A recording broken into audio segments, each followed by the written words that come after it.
Sir మా అక్క దొరికితేనే నాకు మనశ్శాంతి. ఆహా, దొరికితే అని దొబ్బుతారు. దొరికితే ఏం చేస్తారు తెలుసుగా? తప్పు చేశారు, శిక్ష అనుభవిస్తారు. చెడ్డ వాళ్ళకి అలానే కదా సార్ జరుగుతుంది. అబ్బచ్చా, మరి మంచోళ్ళు ఎవరు? నేను, ఆహా, ఇంకా మా నాన్న. ఓహో, ఇంకోళ్ళు కూడా ఉన్నారు. ఎవరండి? నేనే.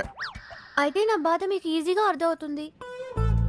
లోపల ఉన్న మీకు బయట ఉన్న నాకు పెద్ద తేడాయే లేదండి. నేనేదో తప్పు చేసినట్టు ఇంట్లో నా మీద పడుతున్నారు. మా అక్క ఎక్కడుందో చెప్పేస్తే నేను సేఫ్, మిమ్మల్ని వదిలేస్తారు. హలో, ఇక్కడ ఎవడో మీ బాబుకు భయపడో బంధించాడనో కూర్చోలా. నా పర్సనల్ పని మీద నాకు ఇష్టం అయ్యండి కూర్చున్నా. మీకీ ఊర్లో పని ఏంటండి?